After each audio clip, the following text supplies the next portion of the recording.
ادھر بھی جتنی بحث گزری ہے اس میں لفظ نبی بنیادی طور پر وحی اور اس سے کے متعلقات کی بحث میں اہم ہے، اور ادھر فتاوی شامی کے خطبہ کے اندر اور عام دین اسلام کے مباحث میں لفظ نبی بہت اہم ہے۔ تو اس کے اندر بنیادی طور پر وجہ حصر کے لحاظ سے لفظ نبی کے چند معنی بنتے ہیں۔ سب سے پہلے یہ ہے کہ دو قسمیں ہیں کہ لفظ نبی کا لغوی معنی اور دوسرا کہ لفظ نبی جو ہے اس کا اصطلاحی معنی۔ لغوی معنی کے لحاظ سے پھر دو قسمیں ہیں کہ لفظ نبی مشتق ہے یا جامد ہے۔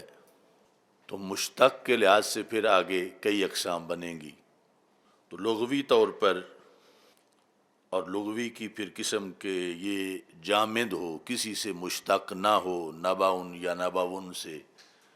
بلکہ اس کو جامد مانا جائے، تو لفظ نبی کا معنی ہے راستہ۔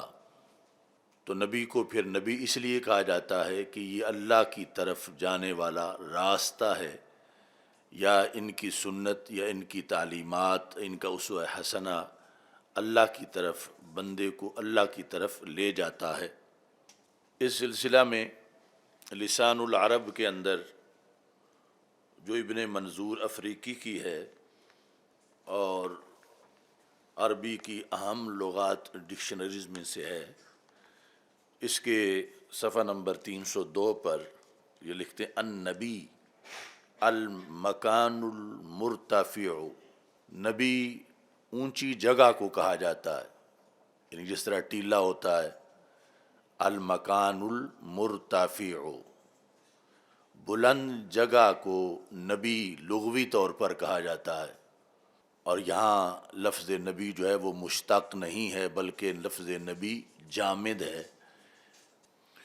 ایسے ہی جو مشہور لغت ہے الصحاح جوہری کی، اس کے اندر جلد نمبر 6 میں صفحہ نمبر 2500 کہتے ہیں والنبوۃ والنباوۃ مرتفع من الارض، کہ جو اونچی زمین ہو اس جگہ کو نبی کہا جاتا ہے لغوی طور پر اور جامد ہونے کے لحاظ سے۔ ایسے ہی دستور العلماء میں جس کا نام ہے جامع العلوم، اس کے اندر یہ ہے کہ جلد نمبر 3 صفحہ نمبر 394 اس بات کا تعلق دوسرے قسم سے ہے کہ نبی جب مشتق ہو تو کہتے ہیں فعیل من النباء۔ پہلا احتمال یہ ہے کہ نبی جو ہے وہ نباء سے مشتق ہے، اور پھر نبی اصل میں تھا نبی پھر نبی اور پھر نبی، اور پھر جو ہے وہ عربی زبان میں اس کو بولتے ہوئے جس طرح کہ ہم بھی بولتے ہیں تو ہم کہتے ہیں نبی پاک صلی اللہ علیہ وسلم نے فرمایا، یہ نہیں کہتے نبی یا نبی پاک، یعنی یا مشدد نہیں پڑھتے، مخفف پڑھتے ہیں، یا ایسے حضرت علی کا نام لیتے ہوئے علی کہتے ہیں، علی نہیں کہتے۔ تو یہ عربی زبان میں بھی اور اردو زبان میں بھی تخفیف کے ساتھ پڑھنا جائز ہے۔ تو نبا ان کا معنی ہے خبر، تو یہ محموز اللام ہے۔ تو اس بنیاد پر پہلے نبی کا معنی تھا مرتفع من الارض، اے مکان المرتفع۔ اب نبی کا معنی ہے فالنبی المخبر، چونکہ فعیل کبھی فاعل کے معنی میں ہوتا ہے، کبھی مفعول کے معنی میں ہوتا ہے۔ تو جس وقت فاعل کے معنی میں ہوگا تو پھر ہوگا مخبر، اور جب مفعول کے معنی میں ہوگا تو ہوگا مخبر۔ اور اشتقاق میں دوسرا یہ ہے کہ نباون سے مشتق ہو، جو کہ معتل ہے، یعنی ناقص واوی ہے، تو اس بنیاد پر پھر آگے 4 قسمیں بنیں گی۔ تو سب سے پہلے جو جامد کی شکل ہے اس میں نبی کا معنی آیا المکان المرتفع۔ نبی کو نبی اس لیے کہا جاتا ہے کہ وہ اللہ کی طرف جانے والا راستہ اور وسیلہ ہے۔ اگر اس کو مشتق مانا جائے تو اس میں اختلاف ہے، بعض کہتے ہیں کہ نباون سے مشتق ہے اور بعض کہتے ہیں نباون سے مشتق ہے، یعنی یا محموز اللام ہے یا پھر ناقص واوی ہے۔ تو اگر یہ محموز اللام ہے تو پھر نبی فعیل ہے، اور فعیل کبھی بمعنی فاعل ہوتا ہے اور کبھی بمعنی مفعول ہوتا ہے۔ تو جب بمعنی فاعل ہوگا تو معنی ہوگا خبر دینے والی ذات۔ تو اس میں بھی بڑی جامعیت ہے کہ ویسے تو خبریں اخبار ریڈیو ٹی وی سب دیتے ہیں، لیکن یہ وہاں کی خبر دیتے ہیں جہاں اور کوئی خبر نہیں دے سکتا، ٹیکنالوجی یا آلات سے جو خبر حاصل نہیں کی جا سکتی، یعنی اس میں احکام شریعت کی خبر بھی ہے اور اس میں علوم غیبیہ بھی ہیں اور اللہ کی ذات کے بارے میں خبر ہے، جو آپ اللہ کی سب سے بڑے دلیل ہیں اور شاہد ہیں اور برہان ہیں۔ تو اس بنیاد پر مخبر۔ دوسرا اسی میں کہ جب اشتقاق نباون سے ہو اور فعیل بمعنی مفعول ہو تو اس کا معنی ہوگا خبر دی گئی ذات، جنہیں باخبر کیا گیا ہے۔ تو یعنی اللہ کی طرف سے جن کو خبریں دی گئی ہیں وحی اور الہام کی شکل میں اور ویسے عطا کی شکل میں، جنہیں باخبر بنایا گیا ہے۔ تو ظاہر ہے کہ عام بندہ اور جنہیں اللہ کی طرف سے باخبر بنایا گیا ہے ان کا علم آپس میں برابر نہیں ہو سکتا، چونکہ اللہ کی ذات نے ان کو باخبر بنایا ہے، جس میں کائنات کے ذرے ذرے کا علم اور اسرار و رموز کا علم جو ہے وہ شامل ہے، خبر دیے گئے اللہ کی طرف سے۔ اس میں وہ حدیث شریف بھی ہے، یعنی اس لحاظ سے خبر دی گئی کہ جب مالا اعلیٰ کے بارے میں رسول اللہ صلی اللہ علیہ وسلم سے اللہ تعالیٰ نے پوچھا کہ وہ کیا کر رہے ہیں، تو آپ نے فرمایا کہ مجھے معلوم نہیں۔ تو فرماتے ہیں فوادع یدہ بین کتفی فوجدت بردہا بین ثدیی فعلمت ما فی السماوات والارض، کہ اللہ نے اپنا دست قدرت میرے دونوں کندھوں کے درمیان رکھا اور میں نے اس کی ٹھنڈک کو سینے میں محسوس کیا، تو نتیجہ کیا نکلا، میں نے جان لیا کس کو، ما فی السماوات والارض، جو کچھ بھی زمینوں میں ہے اور جو کچھ بھی آسمانوں میں ہے اس کو میں نے جان لیا۔ تو یعنی ایک تو وہ مخبر ہونا ہے، بذریعہ وحی آپ کو خبر دی گئی، اور بذریعہ جبریل علیہ السلام آپ کو خبر دی گئی، اور بذریعہ نزول قرآن آپ کو خبر دی گئی، اور یہ طریقہ بھی ہے فوادع یدہ بین کتفی کہ اللہ نے دست قدرت رکھا، اور اس سے بھی علوم آئے۔ کتنے علوم آئے، فعلمت ما فی السماوات والارض، جو کچھ بھی زمین و آسمانوں میں تھا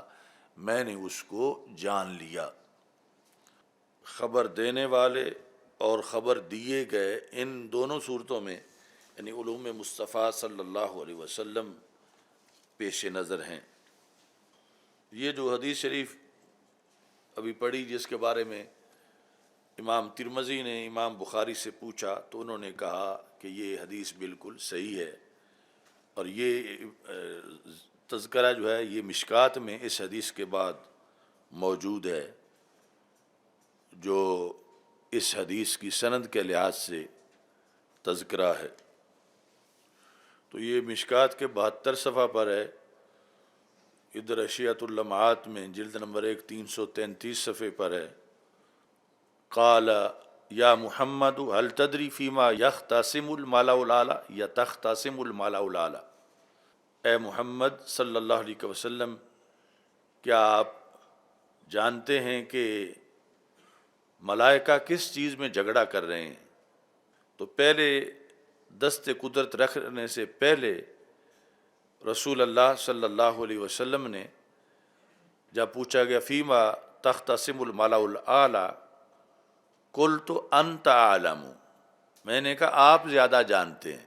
یعنی اللہ کو میں نے کہا۔ لیکن جس وقت اللہ نے اپنا دست قدرت رکھا فعلمت ما فی السماوات والارض،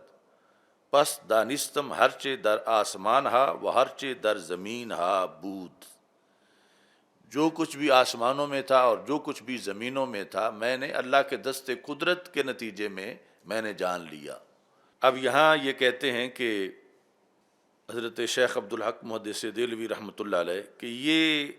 علمتو کا کیا مطلب ہے، کیونکہ آگے ایک حدیث میں فعرفت کل شیء فتجلی لی کل شیء فعرفت، کہ میرے لیے ہر چیز واضح ہو گئی اور میں نے اس کو پہچان لیا۔ عرفان ہے وہاں پر معرفت، اور یہاں اس حدیث میں علم ہے۔ تو یہ کہتے ہیں عبارت است از حصول تمام علوم جزوی و کلی و احاطہ یہاں، یعنی اس ہاتھ کے نتیجے سے جو علم ملا وہ کلی بھی تھا اور جزی کا بھی تھا۔ یعنی کلی کا ہے مثلا لاہور کا ایک ویو، اور جزی ہر گھر ہر کمرہ ہر بلڈنگ اس کا تہہ خانہ جو کچھ بھی ہے، تو وہ جزی کا علم ہے۔ تو زمین و آسمان تمام علوم جزوی و کلی و احاطہ یہاں، اور پھر رسول اللہ صلی اللہ علیہ وسلم نے یہ آیت پڑھی وَكَذَلِكَ نُرِي إِبْرَاهِيمَ مَلَكُوتَ السَّمَاوَاتِ وَالْأَرْضِ وَلِيَكُونَ مِنَ الْمُوقِنِينَ۔ اب یہاں پر آپ نے حضرت شیخ عبدالحق محدث دہلوی رحمۃ اللہ علیہ نے یعنی رسول اللہ صلی اللہ علیہ وسلم کا جو مشاہدہ ہے اور آپ کو جو اللہ کی طرف سے عطا کیا گیا اس کی تفصیل کے اندر اس چیز کو لکھا، حبیب ہرچے در آسمان و زمین بود حالے از ذوات و صفات و ظواہر و بواطن ہمارا دید۔ یعنی یہ تقابل پیش کیا کہ حضرت ابراہیم علیہ السلام کے بارے میں اللہ تعالیٰ نے فرمایا وَكَذَلِكَ نُرِي إِبْرَاهِيمَ مَلَكُوتَ السَّمَاوَاتِ وَالْأَرْضِ وَلِيَكُونَ مِنَ الْمُوقِنِينَ، ادھر زمین و آسمان کے ملکوت کا علم دیا، اور جو حبیب علیہ السلام ہیں ان کو زمین و آسمان کا علم دیا جو کہ جزوی کلی اور اس سب کا احاطہ ہے۔ تو اس کی وضاحت کی کہ خلیل ملک آسمان و زمین را دید، صرف زمین و آسمان کے ملک کو دیکھا حضرت خلیل علیہ السلام نے، جس کا تذکرہ ہے وَكَذَلِكَ نُرِي إِبْرَاهِيمَ میں۔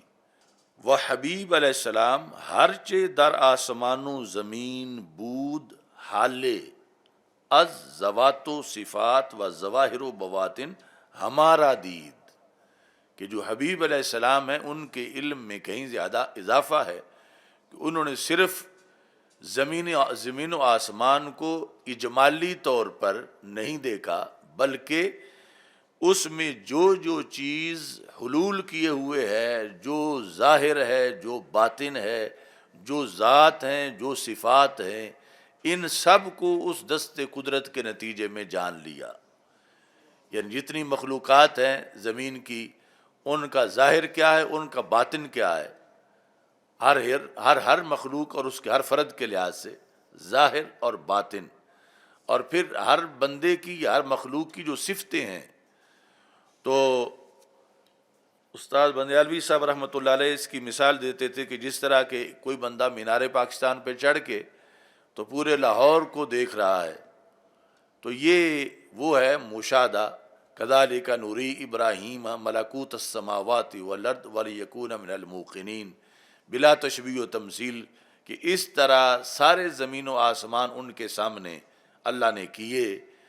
اور رسول اللہ صلی اللہ علیہ وسلم کا مشاہدہ یوں ہے کہ صرف لاہور کو اوپر سے نہیں دیکھا، اگر کوئی 10 منزلہ بلڈنگ ہے تو اس کے تہہ خانے میں جو صندوق پڑا ہے، اس میں جو باکس پڑا ہے، اس کے اندر جو کچھ ہے وہ بھی سب کچھ دیکھا اور اس کو بھی جانا۔ یہ ہے کہ احاطہ عبارت است از حصول تمام علوم جزوی و کلی و احاطہ اور پھر آگے جا کے اس وضاحت میں لکھا کہ خلیل علیہ السلام ملک زمین و آسمان ردید و حبیب علیہ السلام ہر چیز در آسمان و زمین بود حال از ذوات و صفات، یعنی جو بھی حال تھا کسی کا، ذات کا یا صفات کا اور ظاہر و باطن، ہر ایک کو انہوں نے دیکھا۔ باقی یہ کئی فرق انہوں نے ذکر کیے جو کہ علیحدہ موضوع ہے کہ خلیل علیہ السلام کا دیکھنا اور تھا اور حبیب علیہ السلام کا دیکھنا اور ہے، اور اس میں کئی جہتوں سے اضافہ ہے، وہ اس حدیث کے تحت آپ پڑھ سکتے ہیں اس شرح میں۔ اچھا جی، تو یہ تھا پہلو کہ خبر دیا جانا، کہ رسول اللہ صلی اللہ علیہ وسلم کو خبر دی گئی اور کئی وجوہ سے خبر دی گئی، اور جتنا آپ کو باخبر کیا گیا اتنا اور کسی کو باخبر نہیں کیا گیا۔ اب اگلا پہلو کہ یہ مشتق ہو نباون سے۔ اب پھر جب نبیون اور نبیون بنے گا یہ ناقص واوی سے، تو پھر فعیل کا وزن ہے، اور فعیل کا وزن جو ہے اس میں مبنی للفاعل بھی ہوتا ہے، مبنی للمفعول بھی ہوتا ہے۔ تو پہلے یہ کہ مبنی للفاعل ہے، تو مبنی للفاعل ہونے کی شکل میں پھر دو قسمیں ہیں کہ لازمی ہے یا متعدی ہے، یعنی نبیون جامد نہیں، مشتق ہے۔ نبیون ابھی نبی اصطلاحی کی بات نہیں ہو رہی، نبی لغوی، اور جامد نہیں، مشتق ہے، اور مشتق کس سے ہے؟ نباون سے، اور نباون میں پھر مبنی للفاعل ہے یا مبنی للمفعول ہے۔ مبنی للفاعل ہے تو پھر لازمی ہے یا متعدی ہے؟ تو لازمی متعدی کا فرق آپ جانتے ہیں، تو لازمی میں ہوگا کہ النبی بمعنی مرتفع، نبی بمعنی بلند ہونے والا، بلندی والا، اونچا، یہ ہے لازمی کی شکل میں۔ اور اگر مشتق ہو نباون سے، فعیل بمعنی فاعل ہو اور متعدی ہو تو پھر بمعنی رافع ہوگا کہ بلندی دینے والا، بلندی، یعنی پہلے تھا کہ خود بہت بلند ہے، سب سے اولا و اعلیٰ ہمارا نبی، یعنی خود بہت بلند ہے، آگے بلند کرنے والے بھی ہیں۔ بلند ہونا لازمی ہے اور بلند کرنا متعدی ہے، تو بلند کرنے والا معنی جو ہے وہ رافع میں ہے، مرتفع میں تو لازمی ہے بلند ہونا، اور رافع میں متعدی ہے بلند کرنا۔ تو پھر آپ نے یعنی کتنے ذرے آفتاب بنائے اور کتنے کانٹے گلاب بنائے، اور کس طرح جو کار ذلت میں پڑے ہوئے لوگ تھے ان کو آسمان کی بلندیوں تک پہنچایا۔ تو آپ میں یہ انسانوں میں سب سے بڑھ کے وصف ہے رافع، کہ رفعت دینے والی ہستی، کہ جو اوروں کو بلند مقام پر فیض کرنے والی ہے۔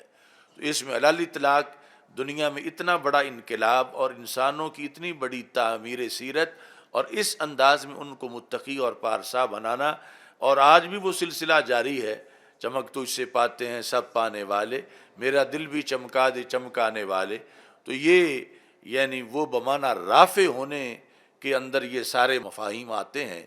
کہ آپ رفعت دینے والے ہیں، آپ عظمت دینے والے ہیں، آپ عزت دینے والے ہیں، آپ بلندی دینے والے ہیں۔ تو یہ تھا کہ نباون سے پہلی صورتحال ہے کہ یہ بمعنی فاعل ہے، پھر دو معنی ہیں کہ وہ بمعنی فاعل ہے تو لازمی ہے یا متعدی ہے۔ لازمی ہے تو خود بلند ہونے والے، اور متعدی ہے تو بلندی دینے والے اور بلند کرنے والے۔ اس واسطے جدید عربی میں کرین کو مرفع کہتے ہیں، کہ رفعت دینے والا آلہ، کہ بلندی تک اٹھانے والا۔ اس کے بعد جو ہے کہ نابابن سے ہو اور یہ مبنی للمفعول ہو، تو اس صورت کے اندر مبنی للمفعول نابابن سے جس وقت ہوگا تو اس کے اندر بلندی دی گئی ذات، بلندی دی گئی ذات کہ رسول اللہ صلی اللہ علیہ وسلم کو بلندی دی گئی، اگرچہ معنی جا کے وہ مرتفع والا ہی بنے گا، لیکن احتمال یہ علیحدہ ہے۔ اس لحاظ سے یہ 6 معنی ہیں نبی کے، یعنی سب سے پہلا النبی لغوی کے، ابھی اصطلاحی باقی ہے، سب سے پہلا معنی بلند مکان، اور اس کے بعد پھر جو یہ جامد کی صورت میں تھا، مشتق کی صورت میں پھر مبدا اشتقاق جو ہے وہ ناباون ہے یا ناباون ہے۔ ناباون ہے تو پھر فعیل بمعنی فاعل ہے، تو مخبر کے معنی میں خبر دینے والے، اور بمعنی مفعول ہے تو خبر دیے گئے، 3 معنی ہو گئے۔ اور آگے اس کے بعد نباون سے ہے تو پھر نباون میں 2 احتمال ہیں، مبنی للفاعل ہے یا مبنی للمفعول ہے۔ مبنی للفاعل ہے تو اس میں پھر 2 احتمال ہیں کہ وہ لازمی ہے یا متعدی ہے۔ تو لازمی ہے تو بمعنی مرتفع، متعدی ہے تو بمعنی رافع۔ اس کے بعد جو دوسرا تھا کہ ہو مشتق اور مبدا اشتقاق ناباون ہو، اور فعیل جو مبنی مفعول ہو، تو اب اس صورت میں یہ ہوگا کہ مرتفع یا مرفوع، کہ جن کو بلندی دی گئی ہے اور وہ بلند مقام پر فائز ہیں۔ اس کے بعد جو ہے وہ ہے کہ نبی کا اصطلاحی معنی، نبی کا اصطلاحی معنی، تو اس میں ایک معنی غلط ہے اور دوسرا معنی صحیح ہے۔ غلط یہ ہے کہ کچھ لوگ تعریف کرتے ہیں کہ ہوا انسان بعثہ اللہ تعالی الی الخلق لتبلیغ احکامہ، کہ نبی وہ انسان ہے کہ جس کو اللہ تعالیٰ نے مخلوق کی طرف بھیجا اپنے احکام کی تبلیغ کے لیے۔ یہ غلط کیوں ہے؟ اس لیے کہ انسان جو ہے اس کا اطلاق عورت پہ بھی ہوتا ہے، انسان کا اطلاق بچے پہ بھی ہوتا ہے، مرد پہ بھی ہوتا ہے، تو جب کہ عورت نبیہ نہیں بن سکتی، تو صحیح تعریف یہ ہے کہ ہوا رجل، کہ نبی وہ مرد ہے، بعثہ اللہ تعالی الی الخلق لتبلیغ الاحکام، کہ نبی وہ مرد ہے جس کو اللہ تعالیٰ نے بھیجا مخلوق کی طرف احکام کی تبلیغ کے لیے۔ تو میں بہت چھوٹا تھا اس وقت، 4 5ویں پڑھتا تھا، جس وقت حضرت حافظ الحدیث رحمۃ اللہ علیہ پیر سید جلال الدین شاہ صاحب اپنے درس میں بتا رہے تھے، یعنی یہ میں نے براہ راست ان سے سنا کہ لکھے ہوئے سے غلطی کیسے ہو جاتی ہے انسان کو، کہ تھوڑا سا بھی وہ توجہ نہ کرے تو زمین و آسمان کا فرق بن جاتا ہے۔ تو یہ جو فارسی ہے اس میں ایک ہوتا لمبا یا اور ایک چھوٹا، مثلا جزئی کے بعد جو یا ہے، اور ایک جو ہے وہ لمبے یا کے ساتھ اس کو لکھتے ہیں، جس طرح ادھر عربی میں بھی قرات ہے جس کے اندر بسم اللہ مجریہا و مرساہا، ایک ہے پیغمبری، پیغمبری، ایک ہے پیغمبرے، پیغمبرے۔ تو یہ جو پیغمبری اور پیغمبرے ہے، لکھا ہوا تھا پیغمبری اور پڑھنے والا پڑھ رہا تھا پیغمبرے۔ اور وہ یہ ہمارے ہاں فارسی کی کتابیں رائج تھیں عقائد میں، تو اس میں یہ تھا کہ عورت کسے پیغمبری کیتی نہ مول، یہ پنجابی ہے، مول کا معنی بالکل، عورت کسے پیغمبری کیتی نہ مول، تو مطلب یہ ہے کہ جتنے نبی آئے مرد ہی تھے، کسی عورت نے نبوت نہیں کی، عورت کسی پیغمبری کیتی نہ مول، تو وہ پیغمبری کو پڑھنے والا پیغمبرے پڑھ رہا تھا، تو مطلب کیا بنا، عورت کسی پیغمبرے کیتی نہ مول، کہ کسی نبی نے بھی شادی نہیں کی، ادھر معنی یاد یہ تھا کہ کسی عورت نے نبوت نہیں کی، پنجابی میں عورت کسی پیغمبری کیتی نہ مول بالکل نہیں کی، کسی عورت نے پیغمبری نہیں کی یعنی نبوت نہیں کی، کوئی عورت نبیہ نہیں ہوئی، لیکن پڑھنے والے نے جب پیغمبری کو پیغمبرے پڑھا تو جو یعنی لکھنے میں دونوں یا ہی ہوتے ہیں تو مطلب بدل گیا، تو کہ عورت کسی پیغمبرے کیتی نہیں مول، کہ کسی نبی نے بھی نکاح نہیں کیا، کسی نبی نے بھی عورت نہیں کی، کسی نبی نے بھی عورت سے شادی نہیں کی، تو یہ مطلب بالکل غلط تھا۔ تو اس کو اب قائل کی غلطی نہیں جس نے یہ اشعار لکھے، بلکہ پڑھنے والے کی غلطی ہے کہ اس نے جو یا کے اندر ری کی جگہ رے پڑھا تو اس سے سارا معنی جو ہے وہ تبدیل ہو گیا۔ اب یہ ہے کہ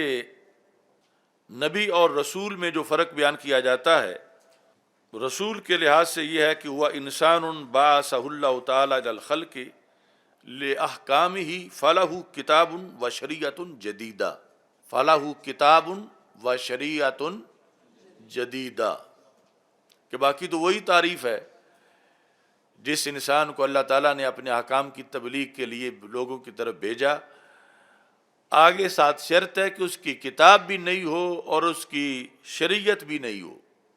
کتاب بھی نہیں ہو اور شریعت بھی نہیں ہو۔ تو اس پر پھر اعتراض ہوتا ہے کہ صحائف سمیت کل آسمانی کتابیں 104 ہیں، یعنی ویسے کتابیں عمومی طور پر تو 4 ہی بیان کی جاتی ہیں، یعنی قرآن مجید، برہان رشید، تورات، زبور، انجیل، لیکن صحائف کو جمع کر کے یہ کل 104 ہیں، اور رسول جو ہیں وہ 313 ہیں، تو پھر ہر رسول کی نئی کتاب کیسے ہو سکتی ہے، جبکہ کتابیں کل جو ہیں وہ صحائف سمیت وہ 104 ہیں اور رسول 313 ہیں، تو ہر رسول کی نئی کتاب کیسے ہو سکتی ہے؟ تو اس کا جواب یہ ہے کہ کتاب اگرچہ وہی ہو جو پہلے اتری ہوئی تھی،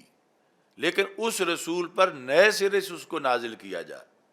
اس کا یہ مطلب بنا کہ ضروری نہیں کہ ہر نبی کی کتاب نہیں ہو، رسول کی کتاب نہیں ہو، ضروری یہ ہے کہ اس پر نئے سرے سے نازل کی جائے، تو اس بنیاد پر اس کی مستقل شریعت ہوگی، اگرچہ پہلی شریعت کو ہی اس میں رکھا گیا ہے، تو اس بنیاد پر 104 بھی 313 کے لیے کافی ہو سکتی ہیں، چونکہ بعض کا نزول متعدد بار ہوا ایک ہی کتاب کا، تو اس واسطے 313 کے لیے 104 کتابیں، جن میں سے بعض بار بار نازل کی گئیں علیحدہ علیحدہ رسول پر صلی اللہ علیہ وسلم پر، تو اس طرح یہ پوری ہو سکتی ہیں۔ یعنی یہ اصطلاحی تعریف نبی کی جو پہلے لغوی سے ہم نے بحث شروع کی۔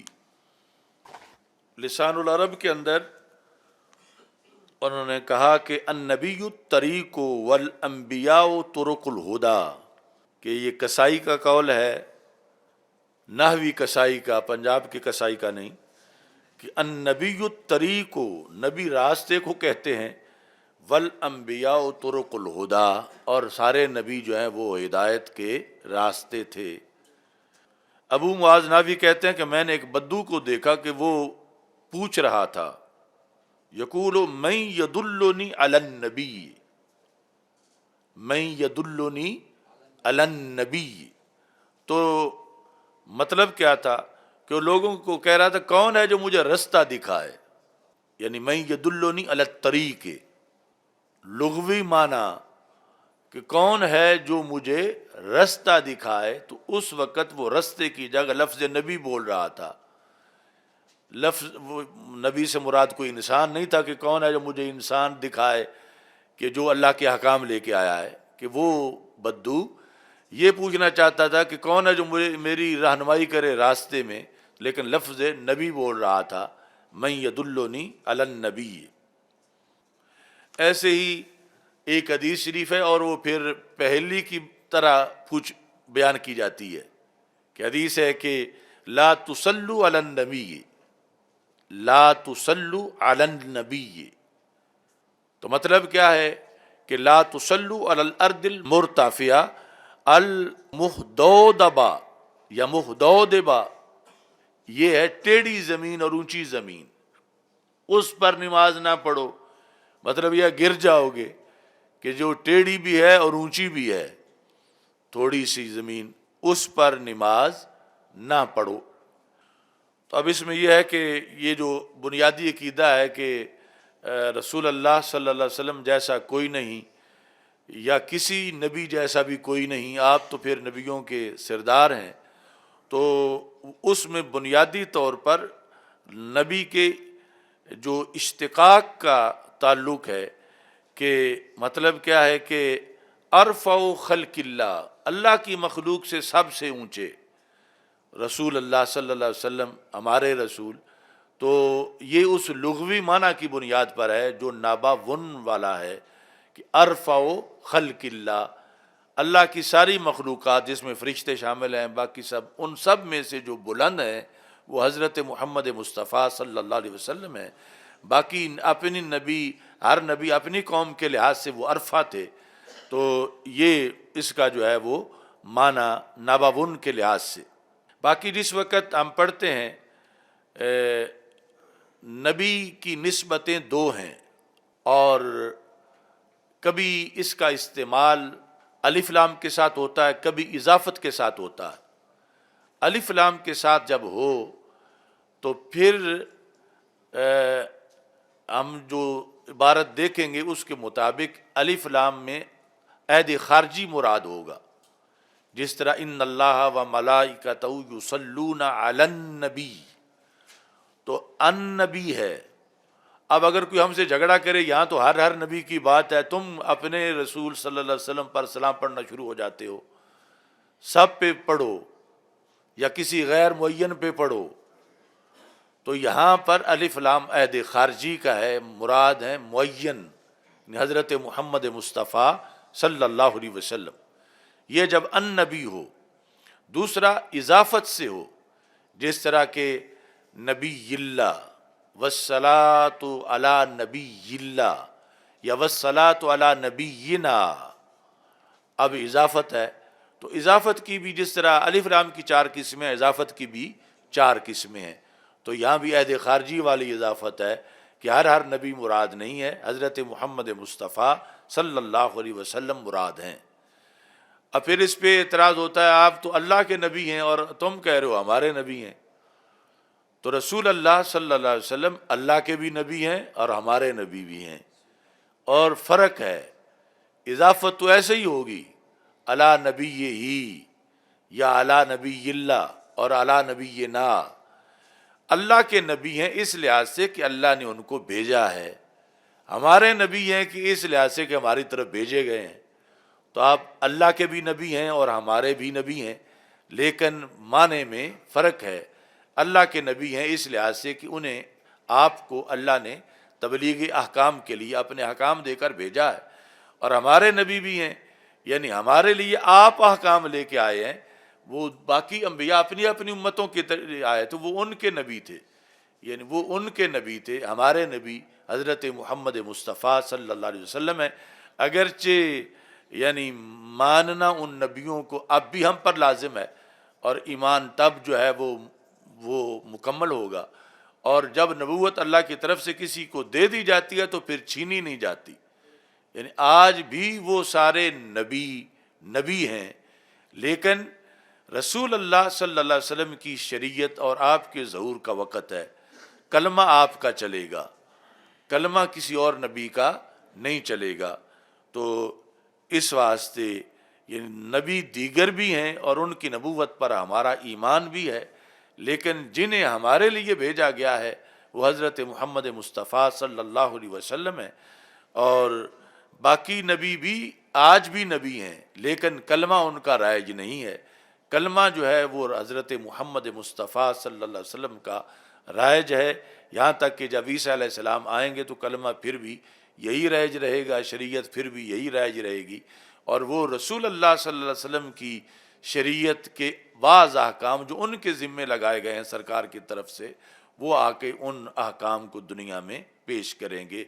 نہ کہ اپنی شریعت کے بلکہ سرکار دو عالم صلی اللہ علیہ وسلم کی شریعت کے احکام۔